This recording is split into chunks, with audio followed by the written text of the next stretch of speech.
Well, welcome everyone to this AMA session with Marie in Australia. So the reason why I invited Marie to be our fifth guest is because when I was, I got to know Marie, I think around 2-3 months ago. And I was like following her Twitter. And I think she did it so well to blend the offline life and the online life together. Some people do it too much, but I think she has the right balance to it. So always like a photo of her work desk or like a glass of wine. And then her puppy, a Frenchie called Homer, right? I saw it on Fleet just now. Yeah, Yeah. Homer. So I Homer, think yep. this is not just authenticity to me. I think in general, this is great personal branding. And of course, Marie shares a lot about her development journey. And I think that shows us how coders can share snippets of their journey, but actually non-coders, if you think about it, you can also share a lot of small snippets to be building in public. So, so very happy to have Marie here. Yeah, first of all, let's get to know Marie a little bit. Let's not talk about building in public, not talk about business. Let's just get to know you. Like, who are you, Marie? Where are you from? What do you do? Yeah. What's your life like? Who am I? Well, let's go right back to the beginning, shall we? So I was born in Malaysia. My background's Chinese, and my family moved to Australia when I was about 1. So I pretty much grew up in Australia. Yeah, I never really knew what I wanted to do when I grew up. I was kind of always, some people know very early on, but I was always just, I'm not sure. At university, I did a lot of different things. In first year, I probably did, I don't know, the subjects were just totally disconnected, philosophy, criminology, science, maths. It was just all over the place. And I never really kind of found my groove or my niche until I moved away from Australia. So I moved to London in my 20s, and that was a great experience because it's kind of just like throwing yourself in the deep end. I didn't know anyone, and I kind of got to reinvent myself in a way. There was no sort of there was no family pressure to be a certain person. I managed to get a good job there in branding and advertising, which actually laid a really good foundation for what I'm doing now. And it led me on this crazy 12-year journey from London to New York, and now back in Australia because my family's here. Oh, hey, Cam, that's Cam. Hey, Cam. Cam and I have chatted before separately. That's awesome. Hi, I didn't know you were in this group. That's cool. Yeah, so that's kind of me. And I recently taught myself to code. So I'm pretty new at coding, maybe like a year and a half ago now. And I've always been tech savvy, and I've always kind of wanted to learn to code, but I just never made time for it. And, with all the stuff going on with COVID, I thought, well, there's really no better time to do it. And kind of just, it was a nice distraction for me as well, because in Melbourne, we've been through a lot of lockdowns. We just came out of lockdown number 5. And when Australia locks down, even though the case numbers are pretty low, we lock down hard. It's just a very different dynamic. And yeah, it's been quite challenging because we can't even visit, can't really leave the house. If you do, it can only be within 5 kilometers. And yeah, it's just been a little bit hard. So really put my headspace all into coding, and Llama Life, which is my product that I'm making now, really kind of stemmed from that. It started off as a coding exercise, actually, and it wasn't really meant to be a product, and it just kind of grew to what it is today, which is still super early, but it is a product that people use, and it has some paying customers as well, which is pretty cool. Thank you for the awesome intro. We'll get into Llama Life soon, but before that, I want to ask one more question. Yeah, if I ask, how would a friend describe you? Some keywords, some words. Yeah, how would they put it? They would probably say I'm tech savvy, because I'm kind of the person that always fixes stuff. If my friends have, a computer problem or my family has some problem, yeah, I'm kind of the one that does that. So I think they would say tech savvy and hopefully loyal. Try and be there for my friends when I can. I think that's really important as well. No one really gets there on their own. Like it's nice to always try and help other people. I've tried to do that both with friends and also in work as well. I used to work in corporate and in the innovation space, which is quite challenging. It's very different to, doing your own business and building in public. But I found that in corporate, especially in innovation, a lot of people they didn't share what they were doing. They didn't really help each other. There was a lot of politics, and people used to keep, their work kind of close to the vest, they would say. And I tried to go and do the opposite. I tried to share everything and help people where I can. And I think that comes around as well. Eventually, one day it comes back around. It seems like your personality to be so eager to help people is like a perfect fit on Twitter. It's exactly the same culture. Yeah. So that's great. You mentioned like 2 times that you worked in branding and advertising. Yeah. So in my mind, I'm thinking, did that help you with your personal branding on Twitter? But first, I want to know, like, how did you move from corporate to becoming a coder? Like, what was the changing moment to trigger that? Yeah. So I think corporate it had a lot of value for me to start off with. I learned a lot about working with people, building relationships, managing politics, having structure as well. Corporate gave me a really good foundation. And from the branding perspective, it really made me appreciate the power of brands. So if you think about something like, soda, like Coke or Pepsi, or even Nike, at its heart, it's just like a running shoe, or it's just a drink. Like what makes people pay more for that than another brand?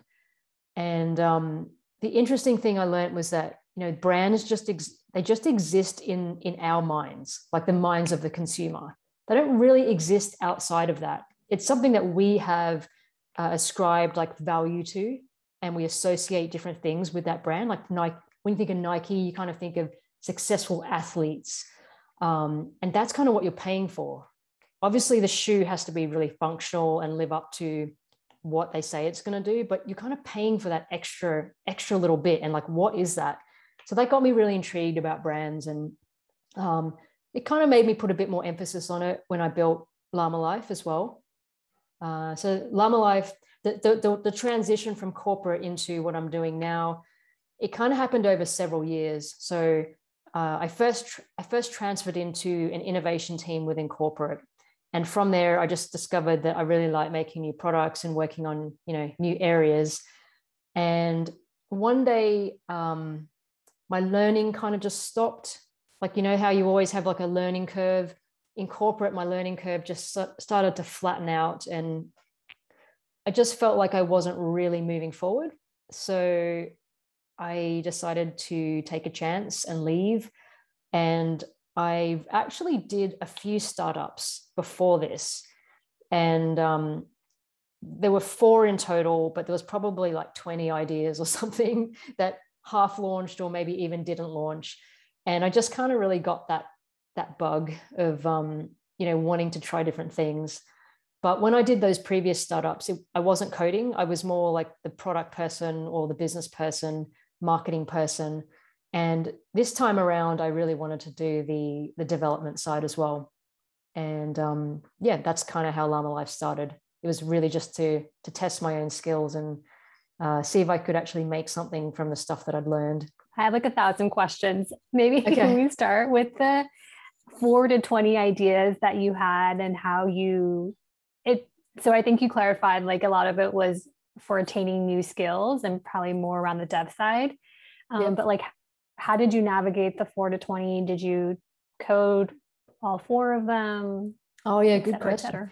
Yeah, so so I would say Llama Life's like my fifth idea that's actually launched. So before that, there were 4 that launched.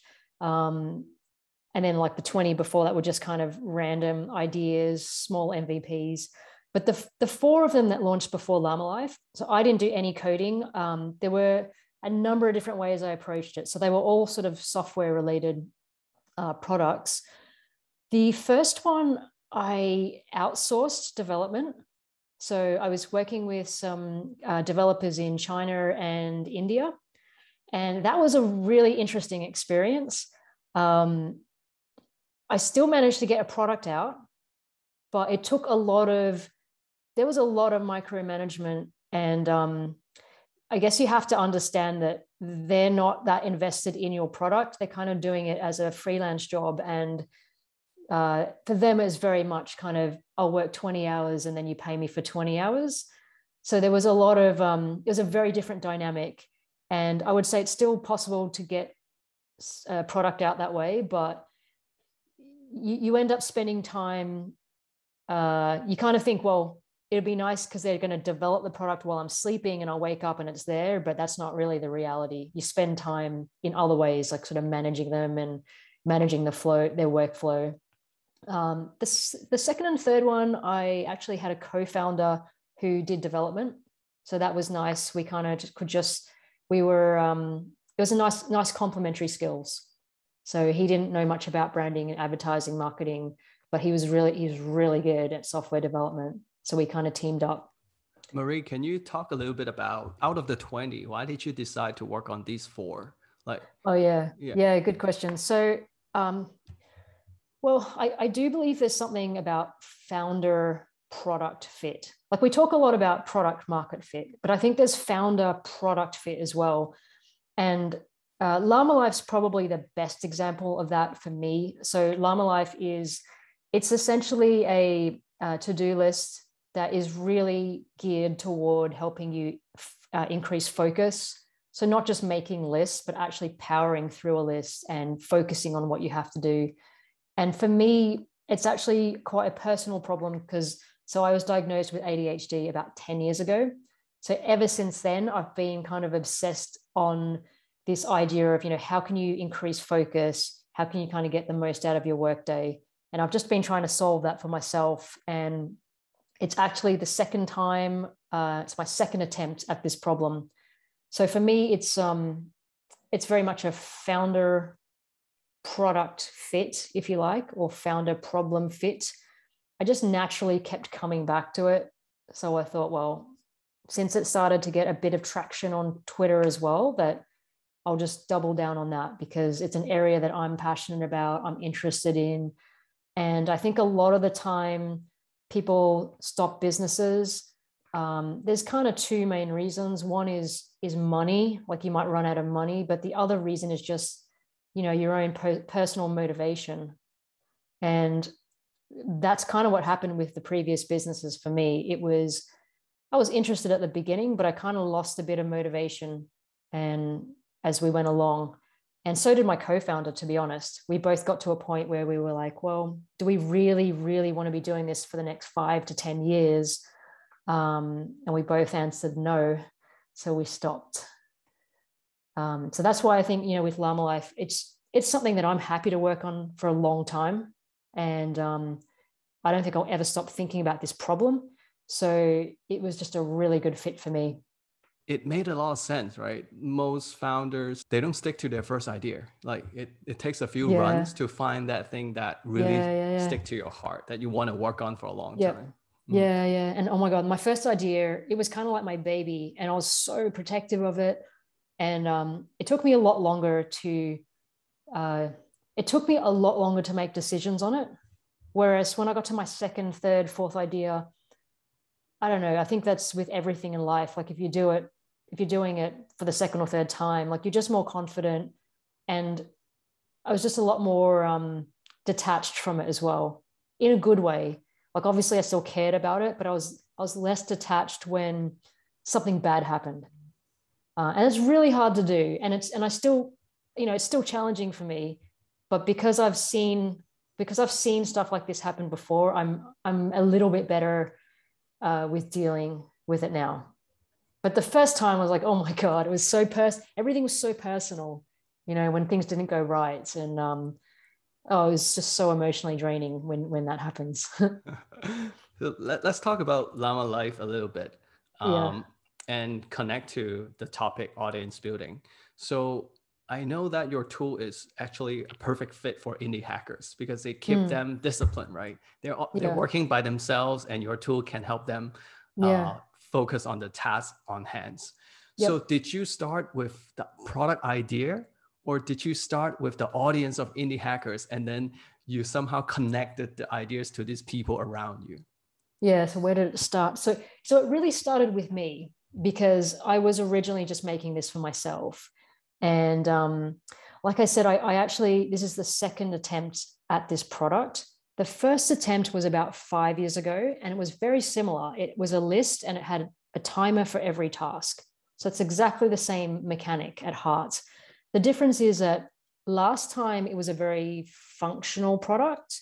This time, the design of the product is a lot more fun and playful, and the branding is a lot stronger. So in terms of where it started, it I actually didn't think that this idea had that much sort of legs to it because of what happened previously. So that's why when I did Llama Life, it was just going to be for me. I was just practicing my design skills, practicing my coding skills, and I just noticed that it started to take off more. So I didn't set out for it to be a tool for indie hackers. I set out for it to be a coding exercise and a tool for myself. Then I thought, well, maybe the audience is ADHD, because if it helps me, maybe it could help other people with attention challenges. And I did explore that a bit, and I will still explore it, but it just kind of landed with indie hackers. And I think for the reason that you just said, Kevon, if you're indie hacking, you want to make the most of your time because you're juggling multiple roles, you're getting pulled in different directions, you're often working by yourself. And I don't know about you, but like when I work by myself, sometimes the structure just goes out the window and it's like, oh, well, I'll go do that, or I'll check on that, or I heard something on the news and let me check the latest COVID numbers. And now it's like the Olympics. So it's, there's lots of ways to get distracted. So I think having a tool like Llama Life be kind of this constant companion can just help put a bit more structure around the day. So it was kind of just by accident, but it does seem to resonate, and it does make sense now that I look at it, step back and I look at it. It's like, well, yeah, that just makes sense that it would resonate with this group. I like it. There's a lot of talk about audience first, and then you find ideas, but it's okay to have the idea and then Yeah. somehow you really connect with one particular audience. So you mentioned that with Llama Life, it's your second attempt at fixing the productivity problem. Yep. So I was wondering, like, if you could talk a little bit about your previous attempt and what did you make with Llama Life that was different? Yeah. So the biggest difference, I think, well, there's three things. One is that the first one was an iOS app, which my co-founder helped create, and Llama Life's now a web, like a desktop app, and I think that's made quite a bit of difference because Llama Life's really aimed at people who are sitting at their desk and working. And if you're constantly going to a mobile app to do that, there's a chance you could get even more distracted because you're kind of, switching from a big screen to your phone and, oh, I got a text message and let me check Twitter or Facebook or whatever. And I think that's one big difference. The second and third difference is the design. So the first one was really functional, but it was a super minimalist design. It was almost like wireframe, like just, there was no design. It was just like, there was nothing fun about it. It was just very functional and practical. This time around, I've got a lot of emoji. You would notice, like on the website, emoji. I'm a convert now. I didn't used to like emoji, but now I'm obsessed with it. I use emoji a lot. I just think it's so fun, and I think that the design is very playful. And when you're trying to do tasks that you might not want to do, it always helps to have a bit of a lighthearted tone to it. And the llama is the big difference. So the branding with Llama Life, the llama is it's just like a funny creature. And people have told me that they like that it's lighthearted and quirky, and I don't know, a llama meditating just seems like a funny thing. And that's obviously the first image that you see on the website. And there's actually a funny story with the llama. So the reason it's called Llama Life is because I went on this trip in 2018 to Peru. It was kind of like, I went with my best friend. It was one of these soul searching travel journeys. This was before COVID, obviously. And we were really lucky that we got to visit this small town outside of Peru. It was maybe an hour outside. And there were about 20 people in the village. And we had lunch with them. They kind of took us in, they showed us around. And they were super, like, they were just really happy and content. And they had no modern conveniences. They had no internet, no running water, no electricity. But they had a lot of llamas. Like, there were just llamas everywhere.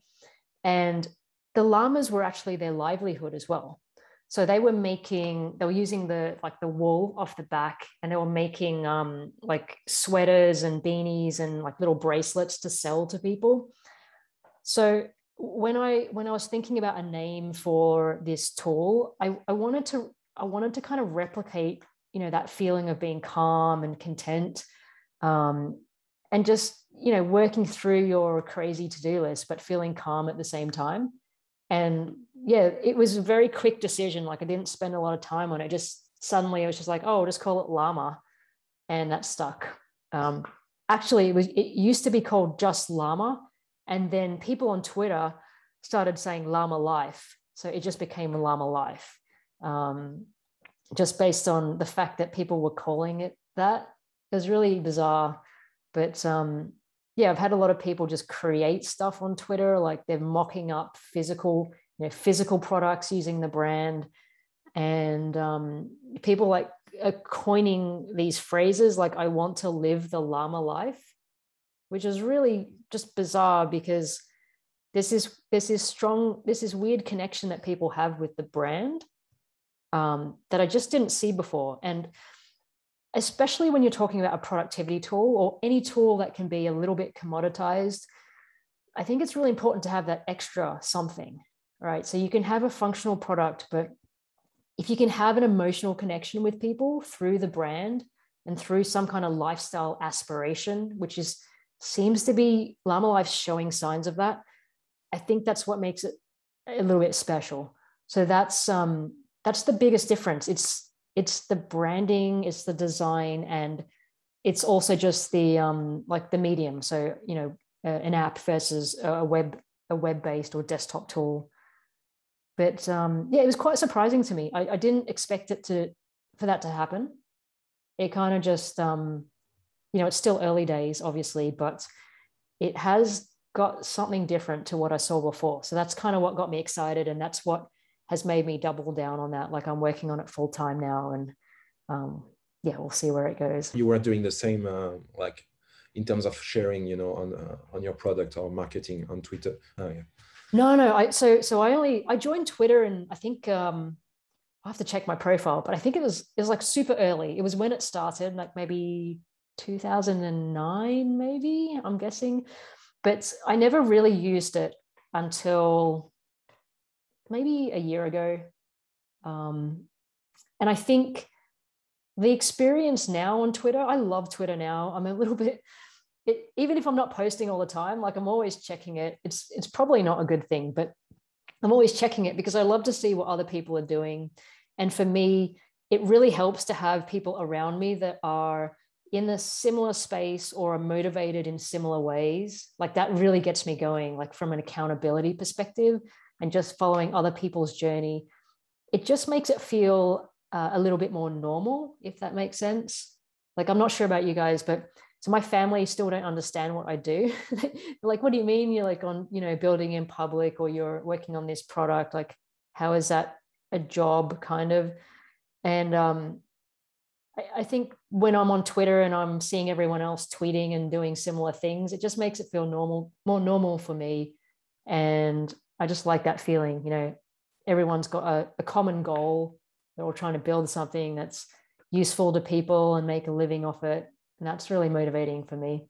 I think one thing you do it so well is you have stories to tell. Like, even behind the name, you have a full story, and that's branding. Okay. That's personal branding. And that got people around you. That's awesome.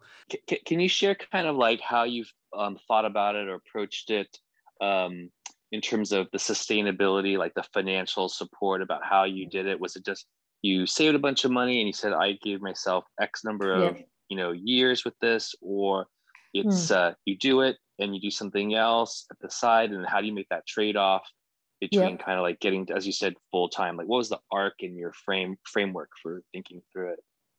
Yeah, so this is a really important question, I think, and I'm always a little careful about how I answer this, because I think everybody's situation is different. Sometimes I see people putting recommendations out on Twitter saying do it a certain way, and it's a little scary to me, because I mean, I'm not sure what your sort of family situation is or how much savings you've got. So I can tell you what I did, but it might not be the same for everybody, right? So for me, I spent a lot of time. So I worked in corporate for about 10 years. And when I was in corporate, I worked my way up the ladder. I was quite senior by the time I left.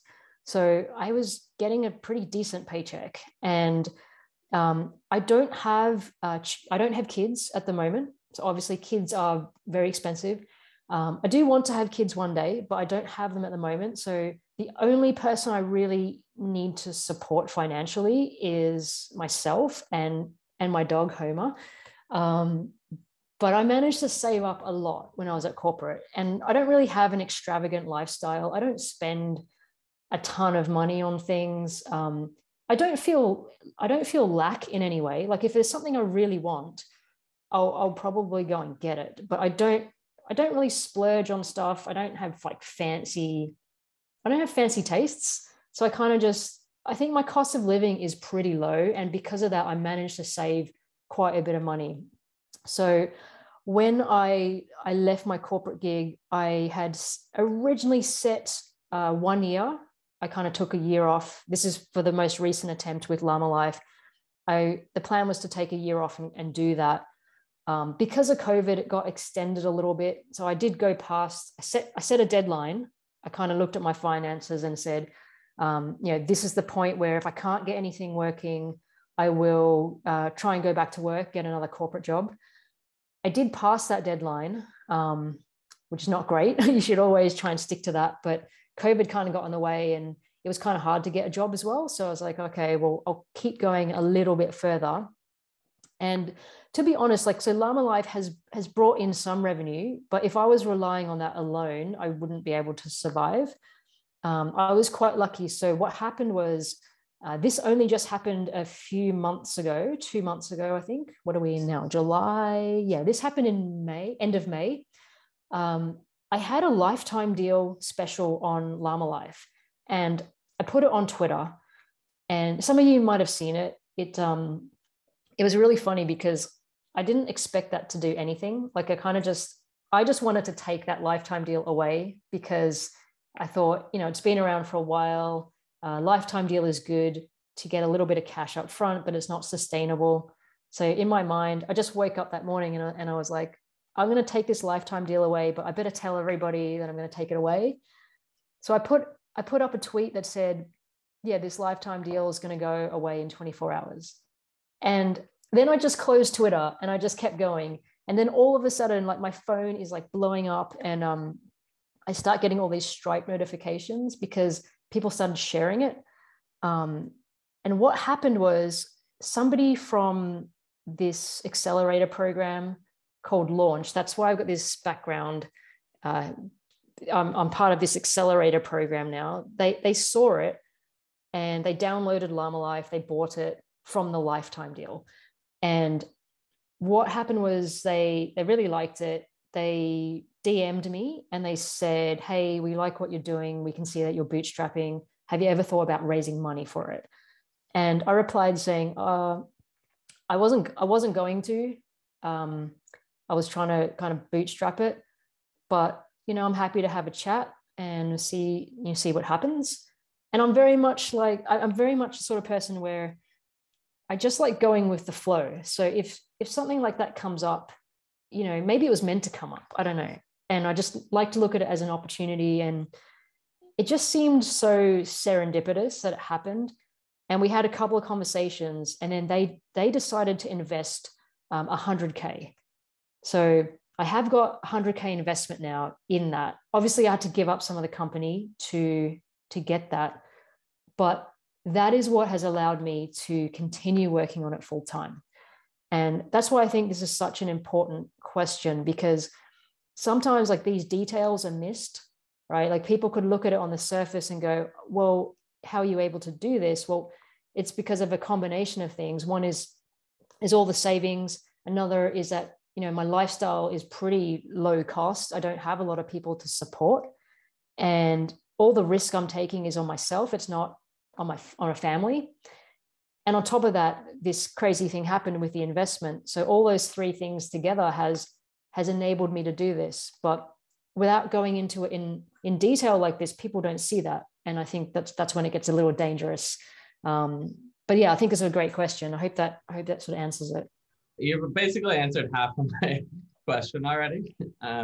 Okay. So I guess it's more like the second part, because yeah, I didn't realize you took fundraise, or that you did a fundraise already, and so you got 100K. I guess I'm curious, what do you plan on putting that towards? Is it mostly just like sustaining your life as you're, building, or are you planning to deploy that in hiring or in advertising, marketing? Curious there.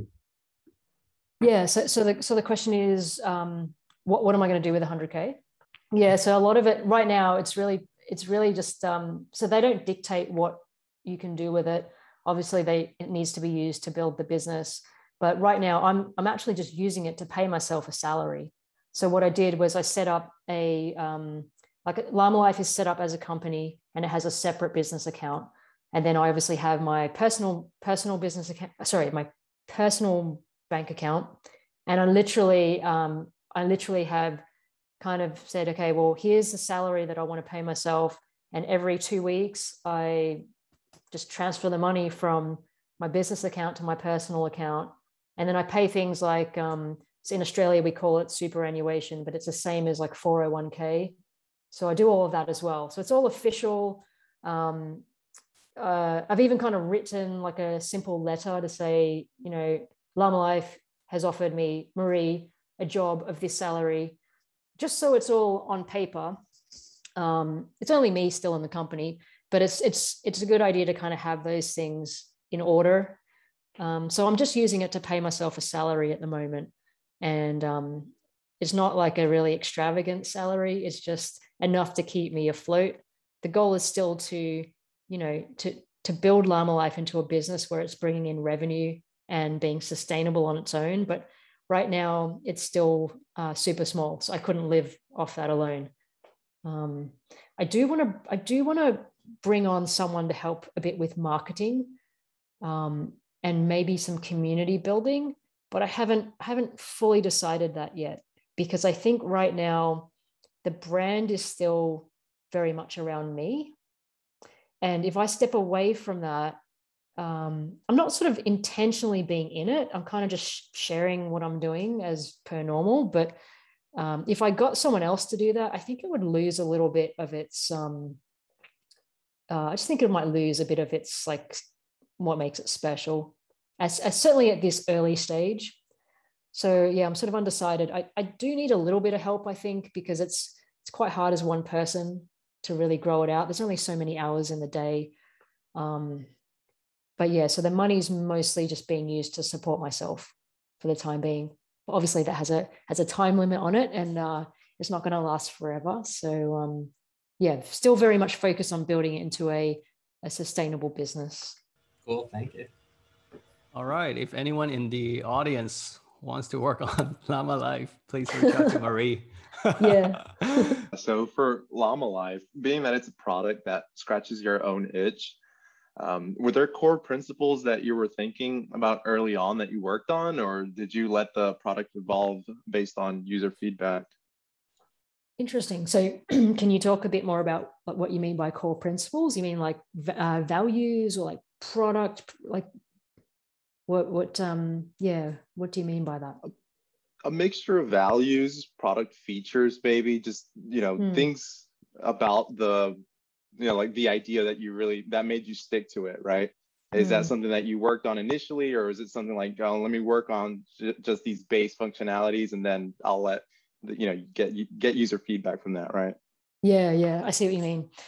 So there are certain, I guess I think about them as like brand attributes. So a lot of companies, a lot of big companies, they always go, we have company values, we are courageous, we're bold, we're, I don't know, transparent or something.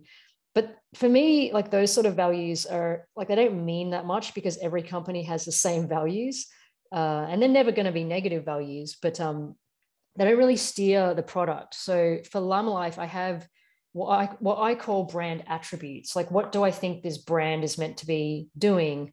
And I'll give you an example. So one of them is like, this product is all about focus. So any features I create, I always think, well, is this going to help somebody focus? And if it doesn't, then it's probably not going to make the cut. Another attribute I think about is that I want this product to be fun and I want it to make people feel calm. One of the goals is that, you feel focused and calm as you're working through the day. Don't really want people to feel hectic, or even though it does help you power through a list, it's not really meant to help you power through to the point where you're feeling stressed and like all worked up about it. And it's not really meant to make you go at 100 miles an hour. It's meant to help you work systematically through something and give you mental space to do one task at a time. So whenever I add features or I get a feature request, I always think about, I compare it back to this list that I've got. It's maybe like a list of 7 or 8 things: focus, fun, being calm. And that really helps kind of weed out where the product's going to go. That's not to say I don't take customer feedback, but I really try and dig deep into, what is the customer asking? Because sometimes on the surface, they ask it one way, but really what they want is something else. And it always pays to like take a little bit of time to dig deeper, like what's the actual issue they're trying to solve for. And sometimes customers email and they say, oh, can you add this? But maybe they're still within the free trial period. So the business model for Llama Life is a free trial, 7 days, and then it becomes a paid product. So it's not freemium. There's literally a paywall. So what I usually do is, like with those customers, I usually get back to them like in a week or two and say, hey, do you still want this? Because half the time they disappear and you never hear from them again. And if you don't check a second time, you could waste a lot of time like building something for one person who is not going to stick around. And, even if they do end up signing up, they might not stick around. So I want to make sure I'm building features for people who really want this product and are buying it for the right reason, which is to help them focus. I've had a few customers ask for features that, I can see that they're trying to make it into another product. So I've actually said to them, so the specific example is around time tracking. So Llama Life does use a timer, but it's not about time tracking. It's about time boxing. So saying you're going to spend 30 minutes on something and the countdown timer goes down, not up, goes down. And when you finish, that's it. Time tracking is more like a stopwatch, right? It's open-ended. So I've had a lot of people say, can you, I want to make it into a time tracker. Can I assign time to different projects and see how much that's taken? And I'm like, I think you're actually looking for a different tool, like a different product. And, especially at the beginning, it was very tempting to try and do that because I really wanted customers. But if you don't have a strong sense of what you want your product to be, it could get morphed into something by people who don't really want to use the product or don't appreciate the product for what it is. So it's not to say don't listen to customers, because you obviously have to listen to customer feedback and you want to build something that's valuable to people that they'll pay for. But I think you still have to have a good sense of what you want your product to be. and somehow balance that. And that balance is really up to you, depending on your product and your customers. But it definitely pays to have a list of things that you want it to be. And if you find that no one wants that, then obviously you want to change it to something else. But you kind of have to give it a little bit of a go and give it a little bit of time to see, like if you get 10 customer feedback emails, that's not enough. Like you want to make sure you give your product a chance on what your vision is and what you want it to be before changing it to something else. Does that help? Yeah, absolutely. Maybe you can tweak those values, those Yeah, 7 or 8 values that I actually, I'll retweet it. I've tweeted it a few times.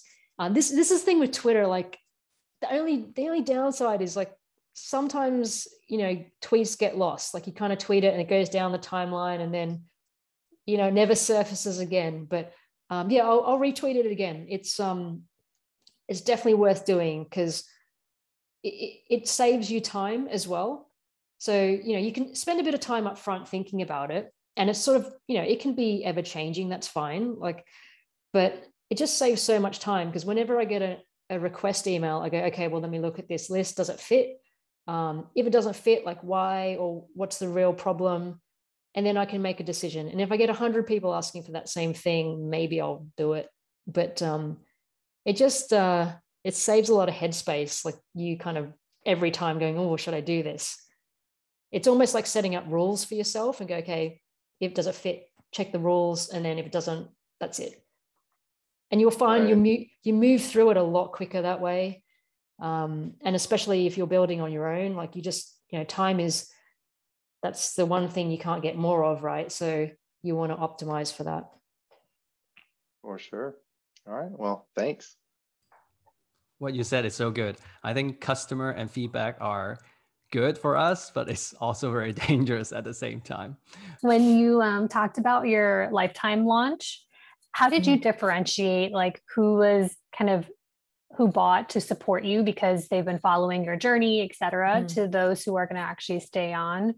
Yep. And then in general, like how do you balance inner motivation from external motivation? Because sometimes like if customers do churn, et cetera, it may feel demotivated, but how to continue. Yeah. So the first question is around the lifetime plan and how do I know who's going to stick around? I don't, is the answer. So pricing is so difficult because, so I do have Google Analytics in there. So I can see that there are a lot of people who bought the lifetime deal that have not stuck around. And I don't know exactly why, but my guess is that some people just like a deal and they don't want to miss out. There's a bit of FOMO, right? That's natural. We all do that. And I think a lot of people just wanted to get in on it. And I did have one person email me really bizarre. He said, I don't know if I'll use it, but I want to follow the journey. So I bought it. And I was like, okay, that's nice. He's not going to be my customer, but it's still, he gave me some feedback and I was like, interesting. So you don't know. That's the answer. I think a lot of people just do it because they don't want to miss out. That's why I don't think lifetime deals are like, they're not a good signal on how well your product is doing. Right. It's because you don't know what people's motivations are. So I just saw that as a nice influx of cash, I guess. It was, it was the most I'd earned on Llama Life in a very short time. But I don't really read more into that because it doesn't mean anything. What does mean something is the retention when you see people renewing month on month. It's still pretty early. The retention figures for Llama Life are 97% at the moment, which is pretty high. But again, it doesn't mean that much because I only implemented subscriptions in the past 3 months. So there hasn't been enough months to see, how the retention is going to play out. And then there's obviously an annual plan as well. And we're nowhere near seeing when that's going to renew. So Yeah, so the answer is don't really know. Don't know at this stage, but don't place too much emphasis on a lifetime deal, other than it could be a nice way to get a little bit of cash up front. And it did generate some visibility for the product, and it did lead to investment. So if anything, I could say that was the main win for me. Was it kind of led to this other thing which I did not expect to happen. It generated visibility, and that's about it. It doesn't signal that people love the product. Got it. Sorry, what was the second part? The internal, external motivation. Could you elaborate a bit on that? Yeah, I think, well, partially I think you're scratching your own itch, so maybe a little bit different in that, like, you would keep working on it anyways. Yeah. But I think, you know, if number of sales, let's say, start dipping or people are churning, etc. I don't know if you've experienced this part yet with Llama Life, and if not, totally okay. I was just curious. Also, maybe from your like second and third projects, how you have lost motivation over time. Yeah, you're right. So I would just keep working on this no matter what. I think even if it just becomes a side project later or a way to practice coding, I'm just so interested in this area that I think it's always going to be with me. I'm always going to be trying to solve for this my whole life, right? Like this problem for me is not going to go away. So there is more intrinsic motivation this time for sure. In the previous ones, yeah, it's a hard balance because I don't think extrinsic motivation can ever win. Like, I think it has to be, you need to have intrinsic motivation to keep going. And the external stuff, I mean, it wears out after a while, and it becomes, you get sort of a bit tuned out to it too. Like, it definitely helps seeing like Stripe notifications come in. Definitely helps when people cheer you on and say, you know, good job. But after a while, like you still have to want it internally for it to keep going. You know, I think it's the same with work. Like in corporate, when I used to get promotions, like it was great for a while, but getting a promotion and a pay rise was not enough to keep me around. Like internally, I just wasn't motivated. I kind of lost that. And yeah, I think both internal and external motivations has its place, but external will never trump internal. Like, you have to kind of have that within you to keep doing what we do. And what we're doing, all of us are doing, is hard. And if you don't have the internal, you know, strength to keep going, then it's not going to happen. Awesome. So we're coming to the last part of this AMA. So Marie, I want to ask you, what are you currently working on or focusing so that if we want to continue to follow your journey, we can pay more attention to that part? What am I working? You mean on Llama Life? Like what features or what? Yeah, or any new deals coming up or anything you want to tell us about? Well, so you might have noticed I haven't been building as much. So I've actually stepped back, and I'm trying to think a lot more about the roadmap. Like, where do I want this to go? You know, does it stay as just a SaaS product, or can it be something larger? And I say larger because of the branding aspect. So in my mind, I draw a lot of parallels between Llama Life and, say, like meditation apps. So, you know, like Headspace and Calm, the meditation apps, if you look at a meditation app on the surface, it's really just a list of MP3s that are categorized into different areas, right? And there's a lot of meditation apps. But what makes Calm or Headspace special? And it's the brand, right? Like, you trust the brand. And Calm is probably my favorite. Like, they've built such a strong brand. They're attracting celebrities to do, they have something called sleep stories, and the celebrities are narrating these sleep stories, and they've just built like this massive empire out of the brand. And then there's other meditation apps that are struggling on the App Store because they're just, you know, a list of MP3s.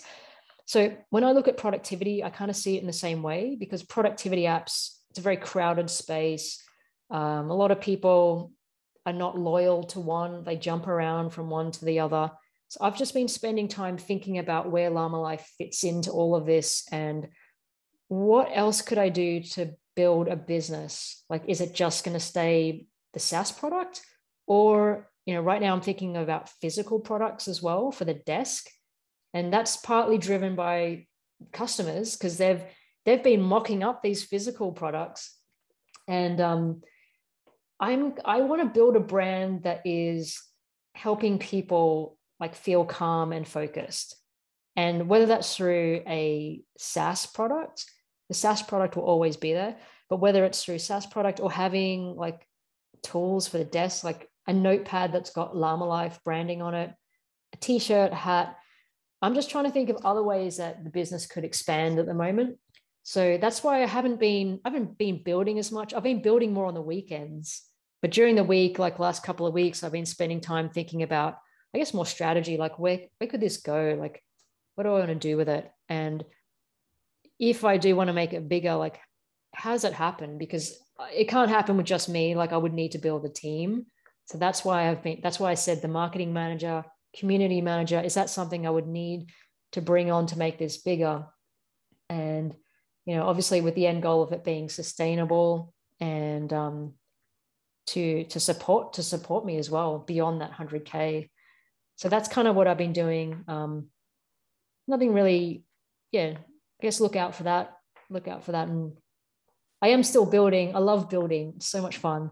But sometimes building is not the right thing, right? Like you have to, the goal is to build a business that's sustainable. And I am guilty of this. I love building. So I sometimes get sucked into stuff I can make and add to the product. But I've been trying very hard to step back and think, well, beyond that, like what needs to be done to make this into a business?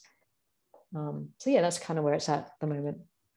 Thank you, Marie. Love it. I look forward to that day. I have a little llama next to my laptop here. Thank you so much. I think everyone really enjoyed this conversation. And last thing, I don't need Janet to remind me, group photo. Oh yeah, okay, great, cool. All right. What's your favorite? Oh, like a pose or something? Yeah, what's your favorite one? Oh, I don't know, just like that. Okay, I can only do one hand because I need to screenshot. Yeah. All right. Give me a second. All right, 3, 2, 1. All right. Thank you so much, Marie. Cool. Thank you. Thanks for all your questions. I really enjoyed this. It was great. I love chatting with other people and, it kind of gives me a lot of motivation and energy. So thank you. And I'll see everyone on Twitter. That's awesome. Please follow each other. All right. Yeah. Everyone have a good day. Good night. Yeah. Thanks for staying up late. Appreciate it. Thanks, everyone. Have a great week, great weekend. Bye-bye. Yeah.